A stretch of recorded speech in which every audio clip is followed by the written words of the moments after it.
on, go fast, go fast. Dunk it. No, you're not supposed to. Aw. You're supposed to dunk it. Oh, finger roll. Yeah, I'll push you down. No, slam dunking on me. That's not cool. Hello and welcome back to Greg's Game Room. Today I have a list for you of the top 10 Sega Genesis games of all time. This list was compiled together from multiple sources, so it is undisputable. But before we get into that top 10 list, let me talk about 10 games that I really enjoy that, for some reason, did not make the list. Starting with, number 10 for me is going to be Battletoads by Tradewest in 1993. Now, of course, this game originally appeared on the NES, and I was disappointed because I never got a copy. And back then, once the game was gone, you had a hard time finding it again. So when I heard that they were doing a Sega Genesis version of the game, I was excited and I jumped on it. Of course, in the game, you play as a Battletoad. I forget which one you were playing as. There's 3 of them, Pimple, Zitz, and Rash, and one of them gets kidnapped. I can't remember which one. Doesn't really matter. They're all pretty much the same. And it starts out as a beat-em-up game where you're punching and kicking and smacking your enemies around on a quest to save your friends. But then it quickly changes the genre of the game. Now you've got a racing game in the turbo tunnel. You've got puzzle games when it comes to like the snake level, trying to figure out which portal that you're supposed to go into. It becomes an action game where you're like trying to race these guys to the bottom of the chasms and things like that. There's just so much variety in the game. It's ridiculous, really. I kind of wish it was more of a straight up beat 'em up game, but adding the variety makes it more interesting, makes it more fun, I guess. It's definitely a fun game. It's got better graphics than the Nintendo version, and it's a little bit easier if you would like to try it. Go for it.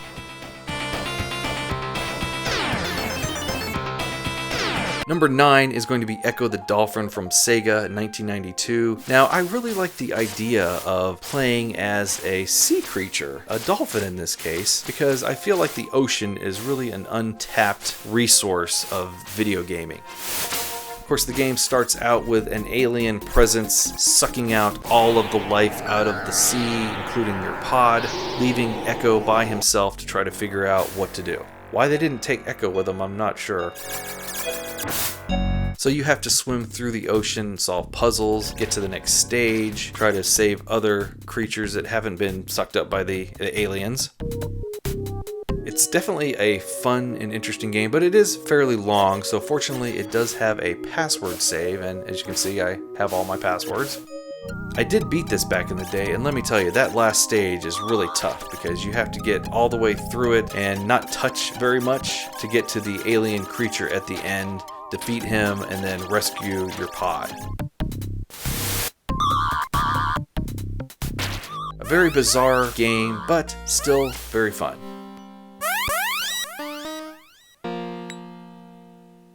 Number 8 is going to be Landstalker by Sega in 1993. Now, back in this time period, Zelda was all the rage, and I didn't have Zelda, but I wanted an RPG game that was kind of in a fantasy setting, and I saw Landstalker, and it looked like a really fun game, and the graphics looked pretty amazing with the 3D perspective that it has. So in Landstalker, you play as Nigel, who is on a quest for riches. But before he can steal the treasure, he has a bit of an accident and falls and lands in a village of people. Well, I guess they're not people, they look more like dogs, I guess, who say they need his help. And of course, Nigel goes to help them, thus beginning his real quest as the Landstalker. It's a really fun game, it's a really great game, it's something that really held my attention, and that's unusual for an RPG game.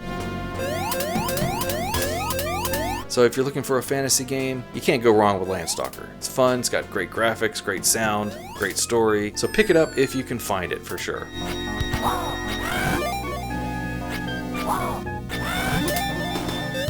Number 7 is Virtua Racing from Sega in 1994.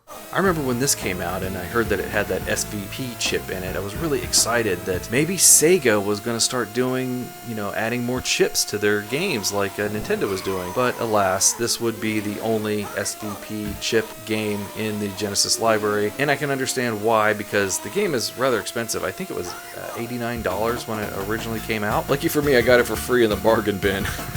Anyway, this is a really great conversion of the arcade game. It looks very similar to it, a little bit scaled back, of course, but it's still fun and it gives you that feeling of speed, especially when you are, really close into the cockpit.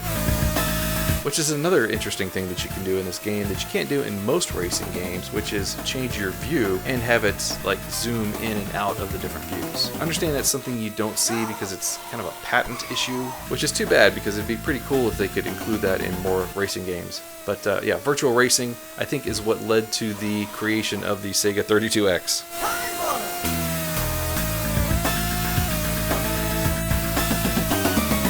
Number 6 is going to be Mercs from Capcom 1991. Now, I know a lot of people don't really care for this version of the game because it's only single player, but it adds a lot more to it than just that. You've got a whole separate mission that's kind of more like a story mode.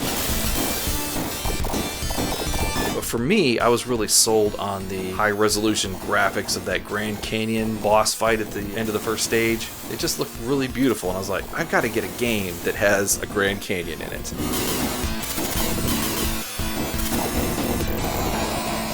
Of course, this is the spiritual sequel to Commando, but it's just bigger, badder, more weapons, more levels, more bosses. There's a lot of variety in the game. It's a lot of fun, and honestly, I feel like it's better than the arcade. Of course, one thing you cannot beat in this game is the flamethrower.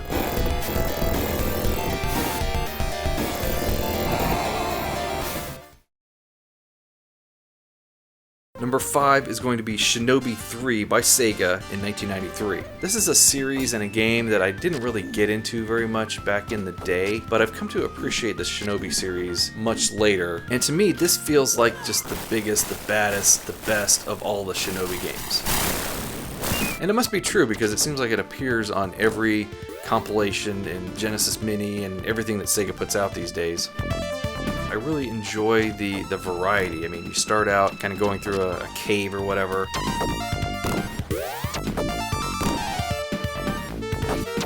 And then in the next stage, you're riding on the horse, and that's about as far as I've ever gotten.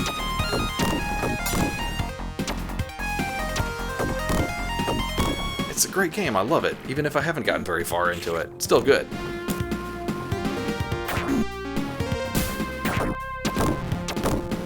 Number 4 for me is going to be Street Fighter II Special Championship Edition. I remember when the Super Nintendo version of Street Fighter came out, and I was so disappointed because I thought I'm never going to be able to play this on my Sega Genesis at home. I think it was about a year later before the Special Championship Edition appeared, and I jumped on that. I pretty much always play as Ken just because he's kind of got that attitude, and he's got some pretty good moves that are hard to beat.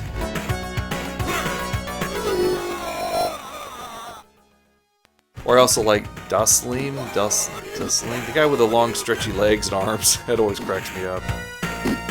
Of course, E Honda with his 1,000 face slap when he just slaps you really hard. That's pretty funny. One of the things that people rag on for this version of the game is that the voices are kind of scratchy, but honestly, I've gotten used to it over the years, and it's kind of become endearing to me. So yeah, I find this to be a great game, and probably the one that I pull down the most from the Street Fighter series.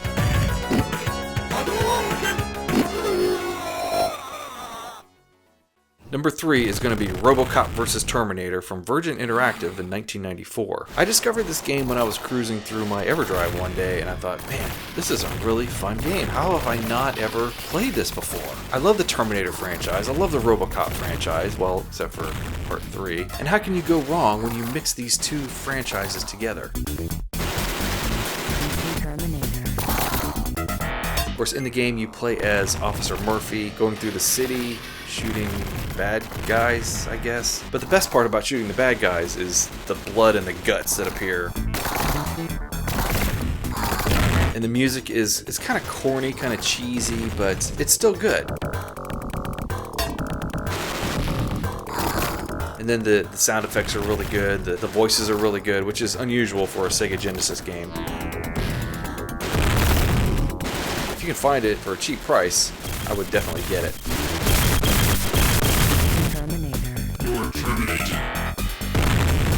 Number 2 is going to be Golden Axe from Sega from 1989. Now, I had to have this game after I saw the advertisement where the mom and dad push in the arcade version of Golden Axe into the kid's bedroom and says, "We got your Golden Axe!" This is a great version of Golden Axe. It is very, very similar to the arcade. Of course, in the game, you're playing as Axe Battler, Gilius Thunderhead, or Tyrus Flare on a quest to find the Golden Axe, which in the arcade game makes little sense because Gilius already has the Golden Axe, so why would you be on a quest to find it? In the Genesis game, they changed it to a gray or a silver axe. Such a fun beat 'em up. I love watching these guys squirm as you slice and dice them up. The sequels are okay, but not as good as the original. This is where it's at, the original Golden Axe game.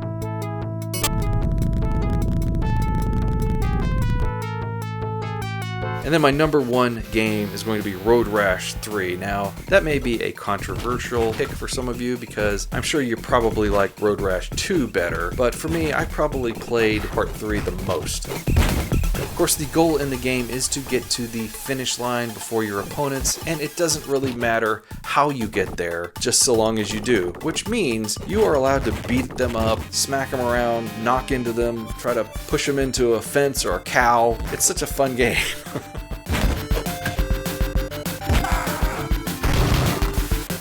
And if you win a few races, you can earn some money, which means you can then upgrade your bike to make it faster, get yourself some turbo boosts. The scaling is amazing, the sound is good. It seems to run about 15 frames per second, but I don't care. It's still a really great game. Any of the Road Rash games are great, but I just kind of prefer the third one.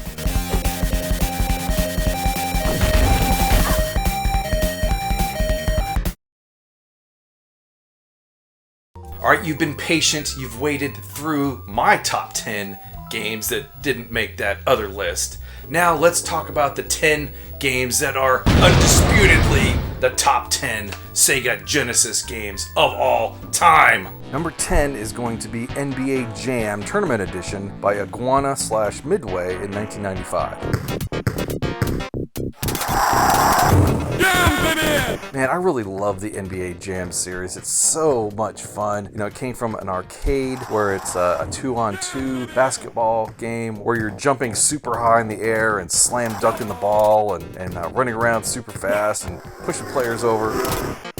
I always thought this was kind of an evolution of the game Arch Rivals by Midway.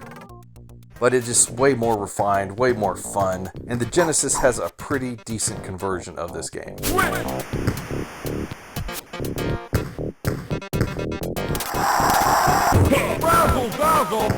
Number 9 is Castlevania Bloodlines by Konami in 1994.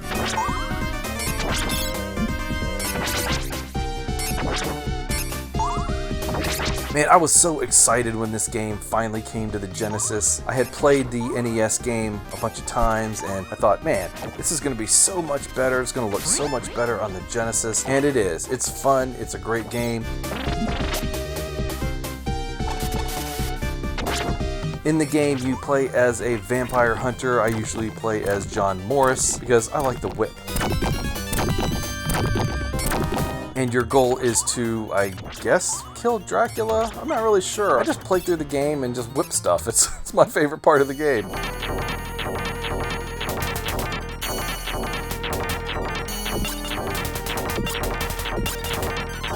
And this is a really great conversion. It takes you across the country into different locations and different special effects, and it's great. I love it. And one day I'll finish it.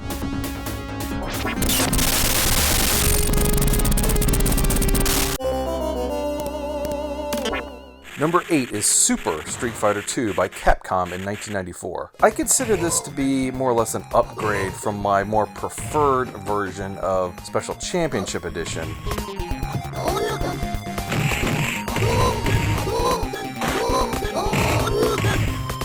It has more characters, more backgrounds, more moves, but you know, I always kind of thought that the voices were a little cheesy in this one, so I kind of backed away from it pretty much.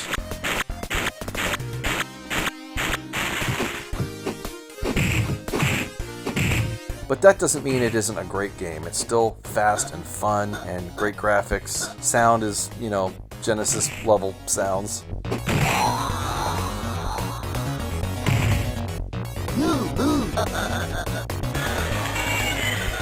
But yeah, this is an amazing conversion of this game.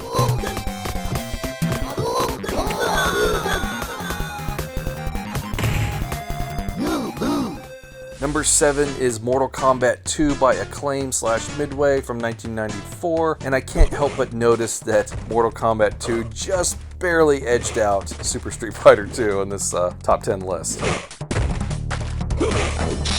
This is probably my most played Genesis game. Gosh, I just love this game. I played it so much. You know, it's got some really great characters. I usually play as Scorpion just because I love the spear and some of his special moves. I find this version of the game to be a little less graphically enhanced than the Super Nintendo version, but on the flip side of it, I feel that this one is a little bit faster. It feels a little bit smoother than the Super Nintendo.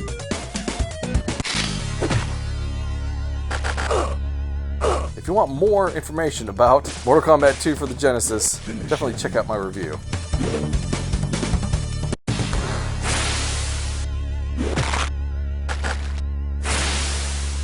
Number 6 is Earthworm Jim by Playmates Interactive / Shiny from 1994. Now, I remember renting this back in the day, and I was just blown away by the animation that's in the game. It's really fantastic, and pretty much just like a cartoon would be.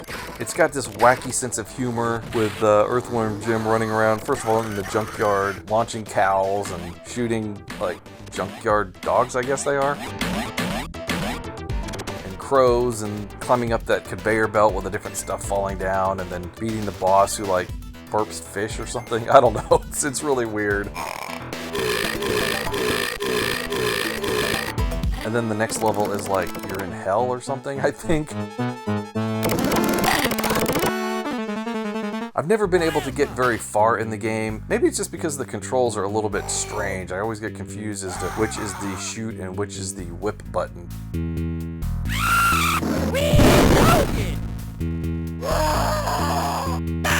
It's definitely a great game and deservedly is on this list.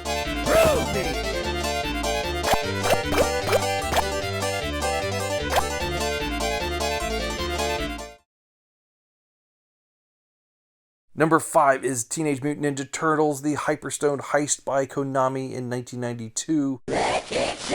Man, I am super glad that the Genesis got a Ninja Turtles game. I was a huge fan of Ninja Turtles 2 on the Nintendo and Turtles 3. And then when Turtles 4 came out for the Super Nintendo, I was like, man, I really need a Turtles game on the Genesis. Unfortunately, they came out with Hyperstone Heist, and it looked so similar to Turtles 4.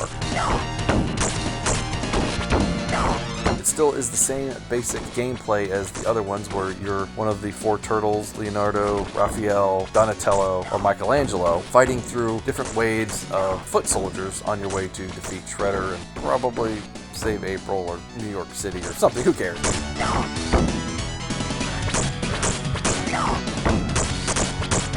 The only problem I have with these Turtles games is they do get a little bit repetitive, but still, it's a really fun game, and pretty tough to get these days, I understand.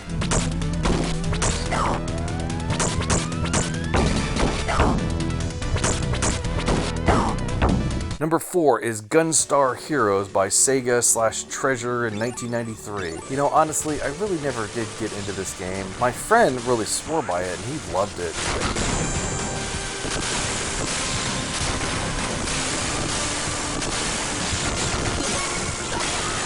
But to me, it just seemed a little bit too cartoony for my taste. I was more into Contra and the realistic looking type of characters. Fighting cartoons, I don't know, it just never really appealed to me.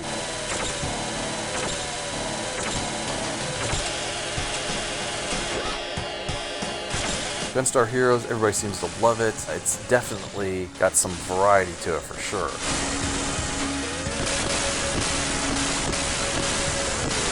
I won't deny that it looks like a really great and fun game. It just, I don't think it's for me. But some people seem to like it since it's number 4 on the list.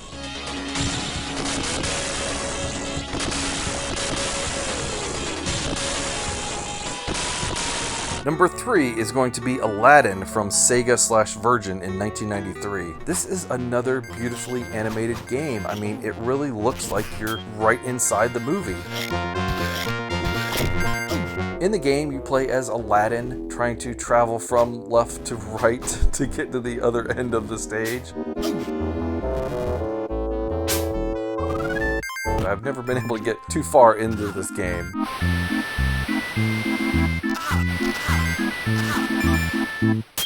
But I do understand that it's the best-selling Sega Genesis game of all time, which you don't sell that many games and not have it be great. So Aladdin, you probably have a copy laying around your house. It's a great game and number 3 on the list.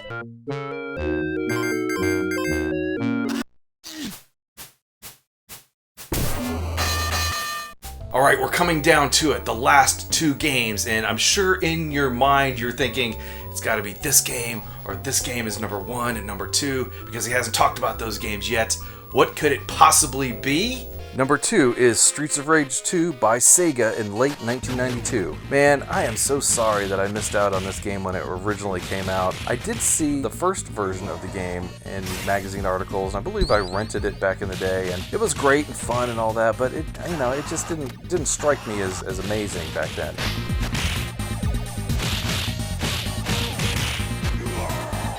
So when Streets of Rage 2 came out, I didn't even really think about it too much and just moved on to other games. But then I discovered it later, and it turns out it's a fantastic game. It's way better than the original game.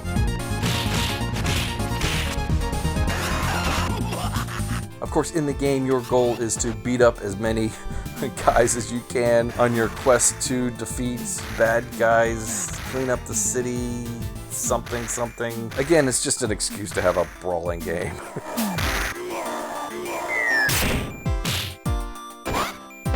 But the game has such amazing graphics, incredible sound, fantastic catchy music that you just can't get out of your head, and absolutely perfect gameplay.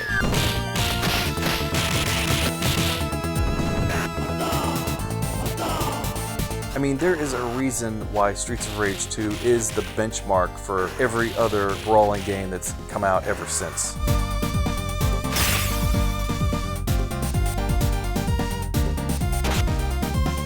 It's such a great game, and if you haven't played it, please do yourself a favor. Play Streets of Rage 2. You'll love it, I promise.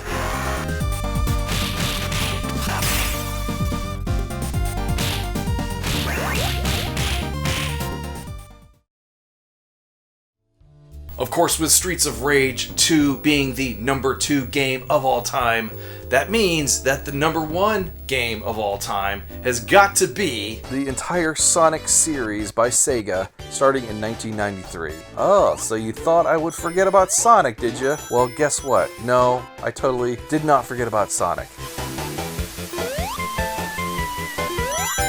What ended up happening is that all 4 of the Sonic games ended up in the top 4 slots in the list, so I just ended up combining them all together.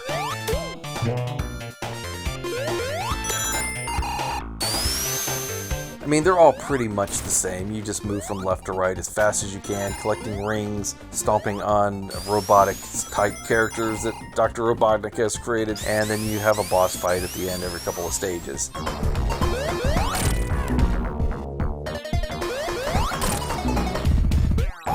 The game was a hit with audiences, and I think people really connected with Sonic and loved his style of gameplay.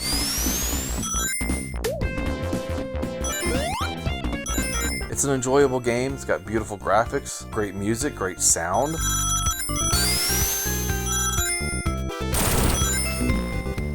Of the 4 games, I think Sonic 2 is the most favorite, then Sonic 3, Sonic 1, and finally Sonic and Knuckles.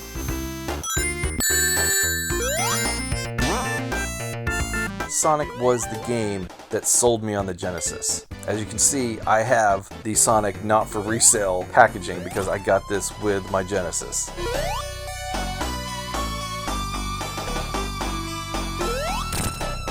Now, I think most of the stages in the game are fairly easy, but man, those underwater stages are murder. I can't stand those. So there you have it. The number 1 game for the Sega Genesis is Sonic the Hedgehog. Insert your favorite version of the game here. These are the games that put Sega on the map.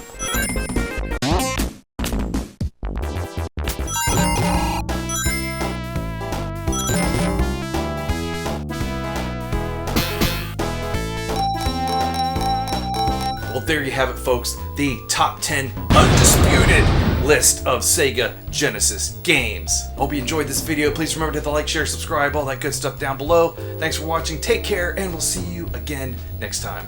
Bye-bye, everybody. Now I can finally get back to my game of NBA Jam that's been playing here for 20 minutes.